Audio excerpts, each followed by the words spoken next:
Refrescos, jugos, pase de agua, refrescos, Mostly for gardens, not many were needed.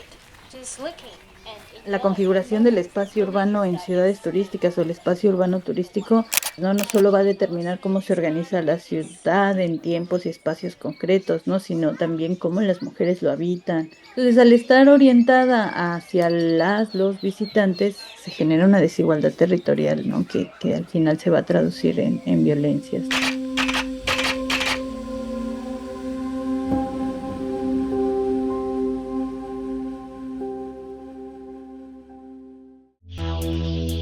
Estás escuchando Atizando el Avispero, un podcast de Avispa Media para sacudir conciencias. Bienvenidas, bienvenides todos a este cuarto episodio de Atizando el Avispero. Después de unos meses de mucha conversa, estamos llegando al final de esta segunda temporada, donde hemos compartido ideas con diversas personas acerca del despojo urbano en el centro de Oaxaca. En este camino hemos aprendido algunas cosas, como por ejemplo, que la turistificación convierte al consumo en la única forma de habitar la ciudad, priorizando el negocio turístico sobre nuestro derecho a la vivienda, al agua, a la protesta, a sostener nuestra vida y a disfrutar. También aprendimos, escuchando a compañeras de otras geografías, que esta forma de construir la ciudad se hace desde una mirada patriarcal y racista, acentuando las desigualdades existentes. Por eso, queremos dedicar este último episodio a hablar de las violencias hacia las mujeres que desata la turistificación. Para ello, conversamos con personas de colectivos, académicas feministas y estudiantes universitarias y compartimos las distintas formas en que atraviesa nuestras vidas el despojo que vivimos actualmente en Oaxaca. Yo soy Ana Zabaleta y una vez más estaré acompañándoles en esta conversación. Yo soy Regina López y también estaré compartiendo con ustedes hoy. Empecemos.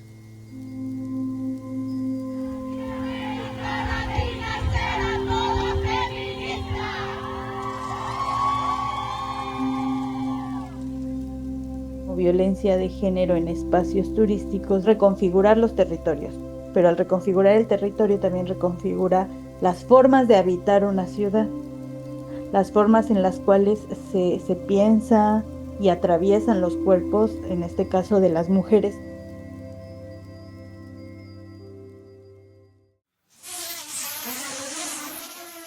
Escuchando sus historias, hemos visto que las mujeres en Oaxaca viven distintas formas de violencia que se relacionan de una u otra manera a los procesos de despojo urbano que suceden hoy en día en la ciudad. Muchas mujeres han sido desplazadas del centro o viven dificultades para mantener sus casas y pagar los impuestos que impone el municipio. Otras han perdido sus espacios de venta o han sido amenazadas por inspectores. También conocimos las historias de mujeres artistas criminalizadas por el gobierno. A otras mujeres, los negocios turísticos les han robado la tranquilidad en sus propias casas. Aquí hay un patrón. Cuando la ciudad se planea para el capital, las morras nos llevamos la peor parte. Para entender esta violencia hacia las mujeres, platicamos con la doctora Almaibón Marín, quien lleva algunos años estudiando los efectos de la actividad turística en la vida de las mujeres en distintos lugares de México. Vamos a escuchar un poco de lo que nos compartió sobre cómo entender este proceso y sus distintas dimensiones. Y estamos entendiendo como violencia de género en espacios turísticos este conjunto de prácticas, relaciones y estructuras de poder que van a emerger de la organización del turismo desde esta perspectiva pues colonial, patriarcal, capitalista, que va a reconfigurar los territorios, ¿no? Pero al reconfigurar el territorio también reconfigura las formas de habitar una ciudad, ¿no? Las formas en las cuales se piensa y atraviesan los cuerpos, en este caso de las mujeres, que es en donde centró mi investigación, ¿no? Entonces, el turismo en este contexto va a normalizar, a reproducir, a acentuar violencia, pero también a invisibilizar algunas otras. Ok. Vamos aclarando algunas cosas. Primero, que la turistificación en parte puede generar nuevas violencias, pero principalmente intensifica las que ya existen.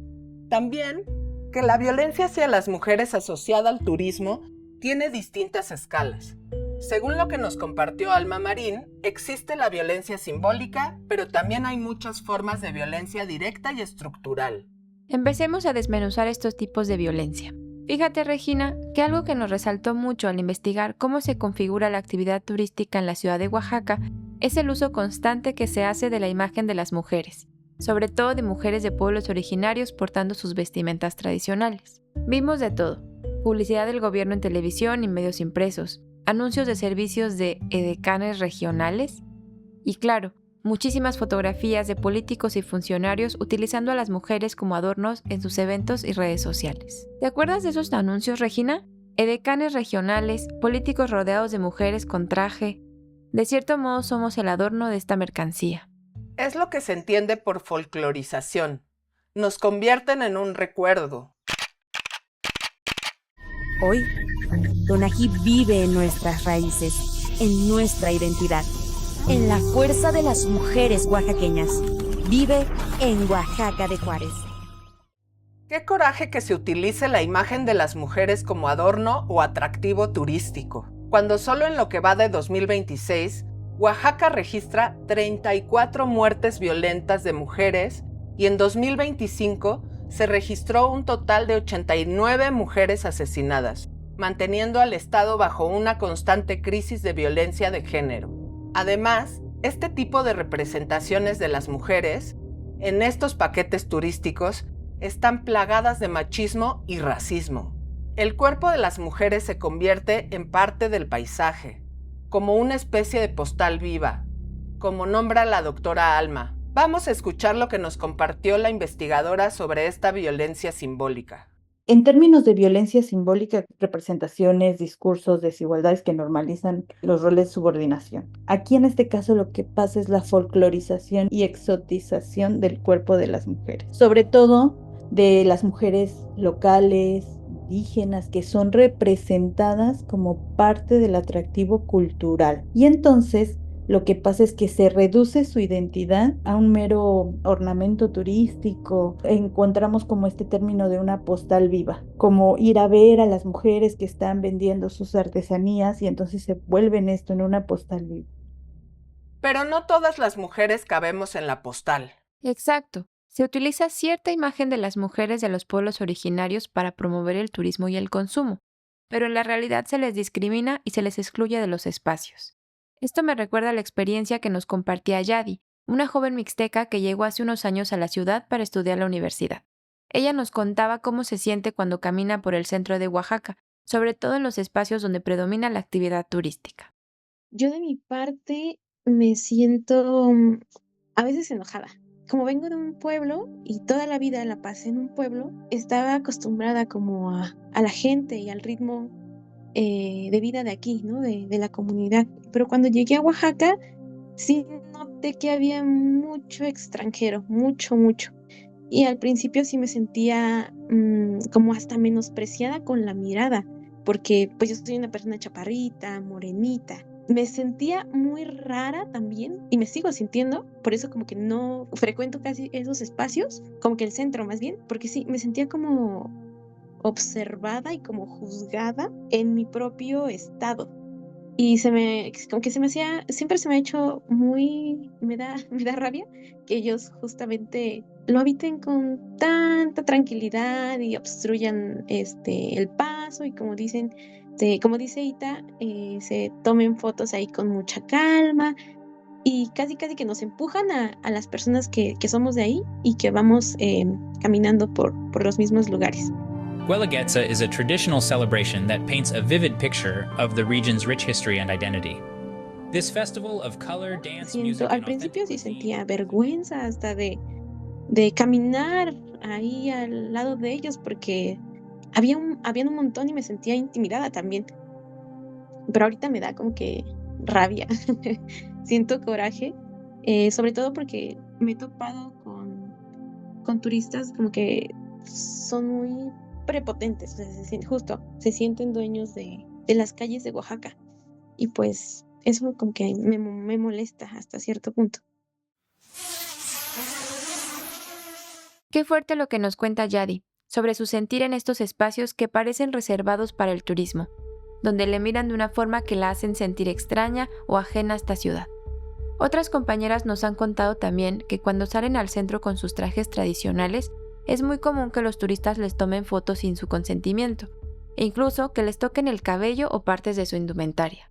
El racismo y la exotización, así como la forma en que se representa a las mujeres hacia el exterior, además de ser violencia en sí misma, tiene efectos en nuestras vidas. Se expresa en agresiones muy directas, como el acoso y la violencia de tipo sexual. Y aunque el acoso no es algo que solo pasa en los espacios turísticos, priorizar el turismo sobre la vida de las mujeres hace que estemos mucho más expuestas a él y que estos lugares no sean espacios seguros para nosotras. Y Tandewi Juárez también nos comparte su experiencia.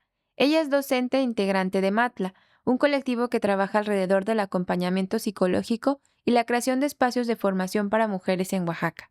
Itan nos cuenta que en los últimos años ha observado que el acoso que sufrimos las mujeres en la ciudad se ha incrementado y que las violencias en ciertos espacios tienen que ver con cómo la turistificación construye la idea de que todo lo que hay en la ciudad es objeto de consumo para los turistas, incluyendo a las mujeres. Vamos a escucharla. Si hacemos como un mapeo de las violencias a las que más nos enfrentamos también en el centro cada vez más, pues justo debido a estas condiciones se ha agudizado, por ejemplo, el acoso. O sea, a mí sí me ha tocado caminar en la noche y así con una sensación terrible de alguien me viene siguiendo y tener que estarnos cuidando un montón. Y en ese sentido creo que en la parte de nuestra cotidianidad cada vez más es la sobrecarga mental para cuidarnos, para sobrevivir, para defendernos.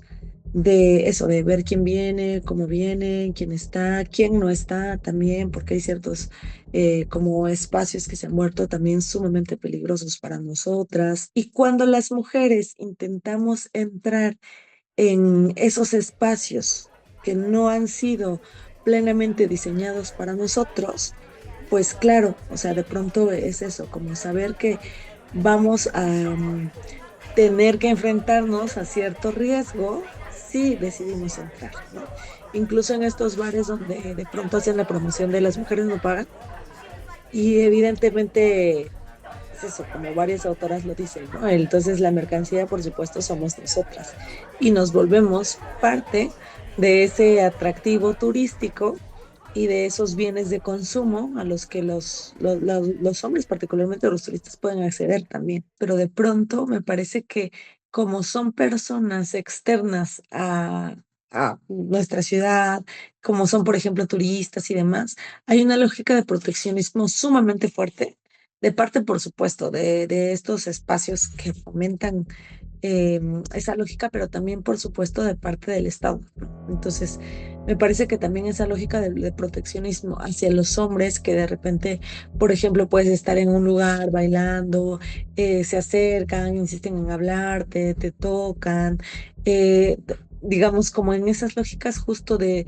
el acoso, y además de distintas conductas insistentes, de hostigamiento, en las que por supuesto ya son súper ensimismosos y demás, no hay un límite claro para ellos, porque en realidad no, digamos, no pasa nada en esa lógica, ¿no? Como nadie le está permitido, es parte del consumo que está permitido y que pareciera que ellos pueden acceder a eso porque ya pagaron, por ejemplo, un cover, o porque ya pagaron como, no sé, una botella o algo que estén consumiendo en ese momento, ¿no?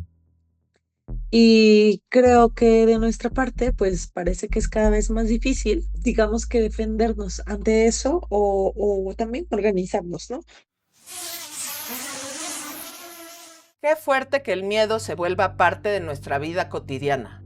Y qué cabrón que el Estado ponga más atención en cuestiones estéticas y en la imagen de la ciudad que al cuidado de las personas que la habitan.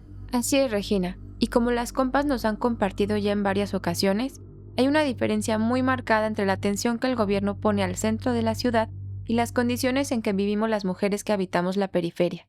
Esta desatención, sumada a la desigualdad que ya existe, sin duda es violencia estructural. Claro, y de acuerdo a los testimonios que hemos escuchado a lo largo de esta temporada, el despojo en el centro de Oaxaca ha desplazado a muchas mujeres y sus familias a la periferia de la ciudad, donde el acceso a servicios públicos, como el transporte, es desigual y limitado. Además, muchas han perdido sus espacios de venta en la vía pública, enfrentando dificultades para sostenerse o teniendo que buscar trabajos cada vez más precarizados. Escuchemos lo que nos contaron Alma Marín e Ita Juárez sobre estas violencias estructurales.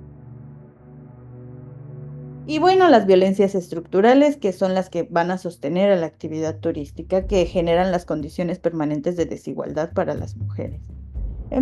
Hablamos de precarización laboral, la propia desigualdad en el acceso a la vivienda, hablamos de términos de la naturalización del miedo, o sea que hay mucha sensación de inseguridad, ¿no? Que limita no solamente la movilidad de las mujeres, sino la participación en algunas otras actividades de ocio y recreación propias de la comunidad, ¿no? Entonces, un poco por ahí podemos ir articulando estas violencias a las que se enfrentan las mujeres en el espacio público turístico.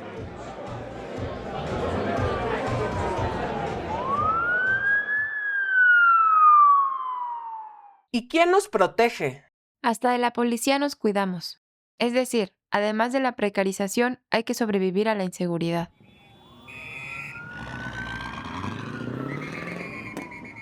Las jóvenes universitarias con las que conversamos también nos contaron un poco sobre las dificultades que tienen viviendo en la periferia de la ciudad, sobre todo, lo difícil e inseguro que es desplazarse después de cierta hora, y cómo eso limita sus actividades y la manera en que pueden habitar la ciudad. Escuchemos a Italibi y a Ildish. Yo siento que sí ha sido, por lo menos en mi caso, algo que me ha limitado bastante en el salir, el hecho del transporte y la iluminación, porque, bueno, o sea, siento que sí hay a veces transporte como para Jojo, pero desde el centro, desde otros lados, como desde la Guapo, que pues básicamente es ahí de donde salgo más tarde por el horario, a veces es difícil. Entonces, si ya se me hace tarde y sé que todavía mi transporte tarda en pasar, pues mejor me voy para el centro. O, bueno, antes me iba más hacia Arteaga y ya de ahí bajaba para irme en algún Sachila o algo así. Y ahorita lo que hago un poco más es irme hacia el periférico, pero aún así como que se siente mucho esa tensión en el ir en el transporte, como que ya en la noche, aunque no sea tan noche como 7:30, 8, porque se siente a veces muy lleno, mucha gente extraña, ya algo oscuro, o sea, las calles aunque estén transitadas se ven oscuras y es como de que cualquier cosa que llegue a pasar, pues ya es como de que, o sea, ¿qué hago, no? Más siendo foránea, siento que sí, a veces es como de cualquier cosa que pase, o sea, ¿quién da razón de mí? O sea, además de mis papás que les voy avisando o algo así, pero si no voy con nadie más, pues ¿qué pasa, no? Y siento que eso es algo que así muchas veces ha hecho que yo diga, no, pues ya, mucho a las 8 ya tengo que estar en la parada esperando mi camión, mi transporte. Y pues ya más hacia acá, hacia Jojo, o por la zona en la que yo estoy, antes tampoco había como tal iluminación hacia donde yo llegaba. Entonces a fuerza es gastar en otro transporte que es el mototaxi para poder llegar hasta mi casa, pues porque de plano se veía muy oscuro y es lo mismo, es como decir, pues si no, ¿cómo hago más seguro mi regreso? Se siente mucho riesgo dentro del transporte público, pero yo lo he cuestionado mucho desde el lado del peatón, porque a veces pues no hay muchos lugares a donde pase el transporte, o tienes que transbordar o tienes que caminar o esto, y no sé, yo como morra he aprendido tal vez a vestirme de cierta forma que no sea un detonante para que me anden pitando, para que se orillen o te asusten de que, no sé, un levantón o algo así, o de que nada más van pasando los carros y ya te voltean a ver y tú sabes que te están viendo pues el cuerpo o te están morboseando, y es como esta parte de tener tal vez que aprender a vestirte en lugar de que ellos aprendan a respetar.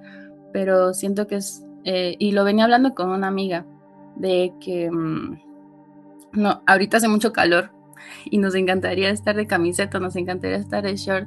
Le digo que a mí me encantan las faldas, pero no podemos usarlo porque nosotras caminamos mucho y pues preferimos tal vez la comodidad de no ser acosadas.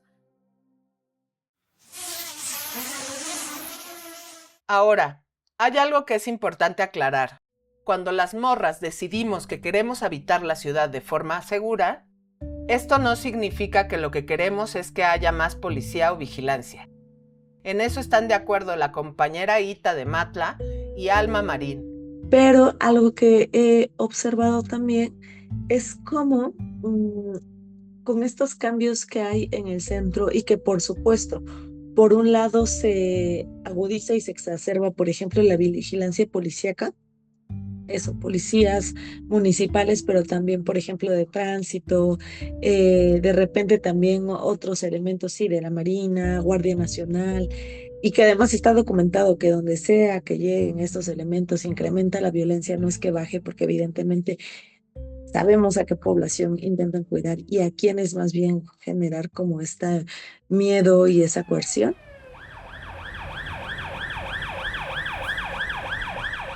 Las violencias que enfrentan las mujeres en contextos turísticos no se resuelven solo con vigilancia. O sea, tú te vas a encontrar que de pronto bajo este discurso de seguridad operan mecanismos de dominación. Entonces hay un doble discurso ahí, ¿no? O sea, aquí lo que se necesita es una transformación profunda del modelo urbano turístico. Y de pronto el hecho de que haya mayor vigilancia policial pareciera ser que ya es más seguro, pero por el contrario. Incluso las mujeres dicen que perciben más inseguridad cuando hay mayor presencia policial. Tiene mucho sentido lo que dicen las compas. Acá en la ciudad, desde hace un par de años, ha incrementado la vigilancia a través del sistema de cámaras C5. Y constantemente vemos en las calles del centro histórico a la policía, el ejército y hasta a la marina. Pero de ninguna manera nos sentimos más seguras por eso. Al contrario, esa misma policía, fortalecida por el gobierno del estado, nos agredió en la marcha del 8 de marzo pasado. Siempre bajo el mismo argumento de que están cuidando el patrimonio histórico. Sabemos que la policía no nos cuida. Aquí en Oaxaca está para cuidar los espacios de consumo turístico y hasta para mantenernos a nosotras fuera de ellos. Es cierto, Ana. Y así como el Estado quiere borrar los espacios que históricamente se han utilizado para protestar, otros aspectos de la turistificación van eliminando los usos diversos de la ciudad. Como hemos visto en las experiencias de muchas morras en episodios pasados. Por ejemplo, el aumento del costo de la vida nos impide muchas veces el esparcimiento. Algo tan básico como ir a un café a echar chismecito con tu amiga se ha vuelto carísimo. Ni se diga comer en restaurante o comprarte algo. Yadi nos habló un poco de esto. Vamos a escucharla. Yo, por ejemplo, no voy a las cafeterías o a algún restaurante que esté en el centro porque se me hace demasiado caro. Entonces es priorizar mi renta, priorizar mis pasajes para la universidad y pues no, o sea, no me da el dinero para irme a una de estas cafeterías que son súper caras en el centro. O comprar alguna cosa. Luego he visto que venden como pantalones o cositas por ahí por el centro y son demasiado caros cuando pregunto, ¿no? Entonces, siento que quienes disfrutan de todo eso bonito, pues son esas personas que vienen y que a lo mejor gastan en dólares, pues, ganan en dólares más bien. ¿Qué pasa con las personas que viven en otros lugares donde no llega el minibús y se tienen que ir en camión? Pero el camión a partir de a las 7 o a las 8 ya no está trabajando. Entonces justo por eso pensaba en que se nos niega como que ese derecho al disfrute en la zona céntrica. No sé, a ver algo, a comer algo, a pasear tan siquiera por ahí, porque pues se hace de noche y ya no puedes ir, ya no tienes ni cómo irte, y justo los taxis salen súper caros. Y sí, lo pienso porque hay mucha gente, en la noche hay mucha gente, pero no somos las personas locales, son los turistas.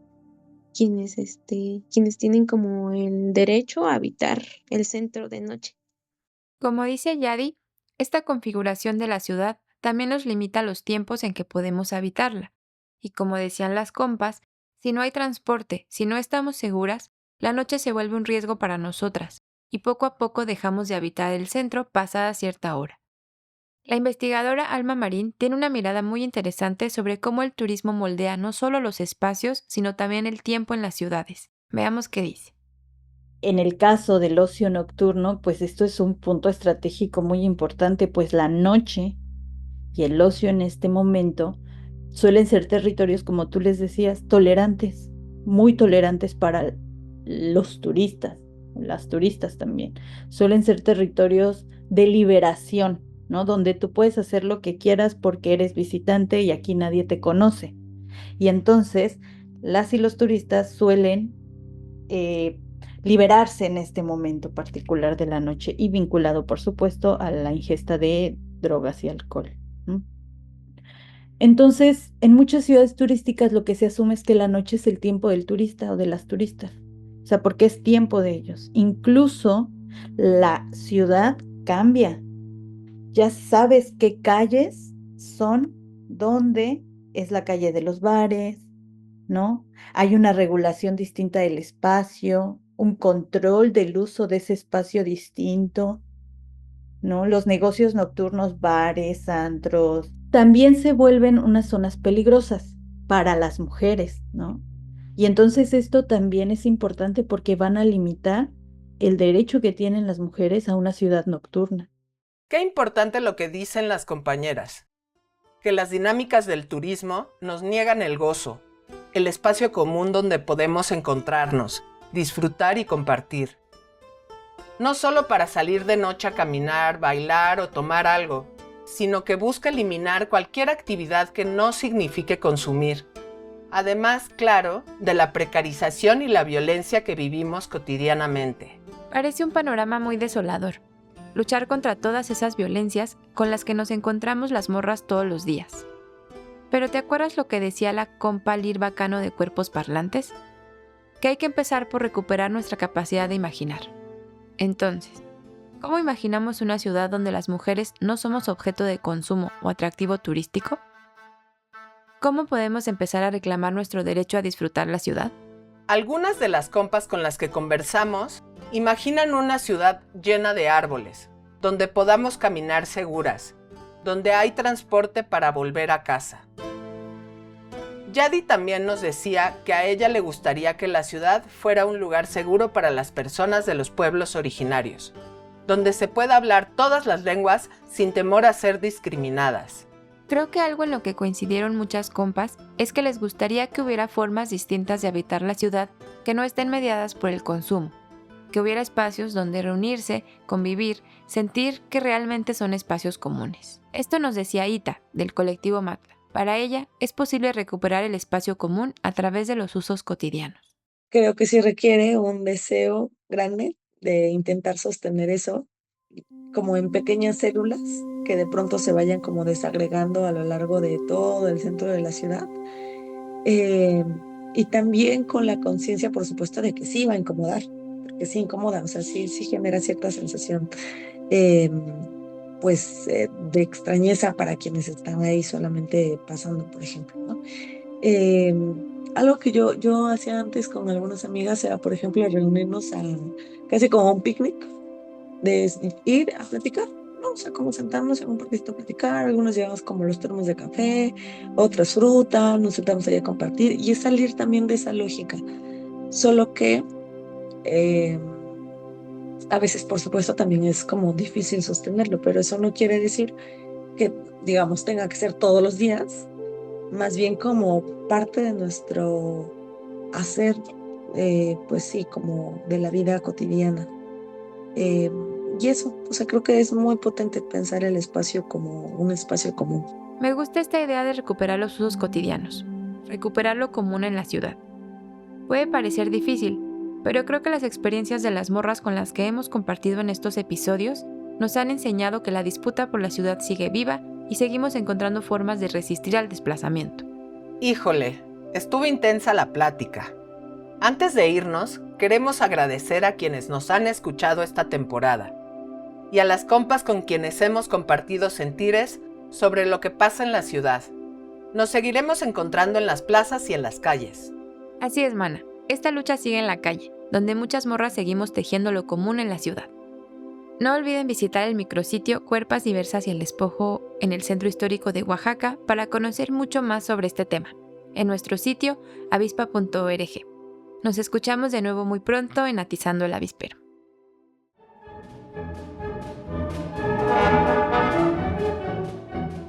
Esta pieza es una producción de Avispa Media y hace parte del proyecto periodístico Cuerpas Diversas y el Despojo Urbano en el Centro Histórico de Oaxaca, coordinado por Renata Bessi. Locución por Ana Zabaleta y Regina López. Guión por Avispa Media. En los controles, edición y diseño sonoro, Aldo Santiago. Estás escuchando Atizando el Avispero, un podcast de Avispa Media para sacudir conciencias.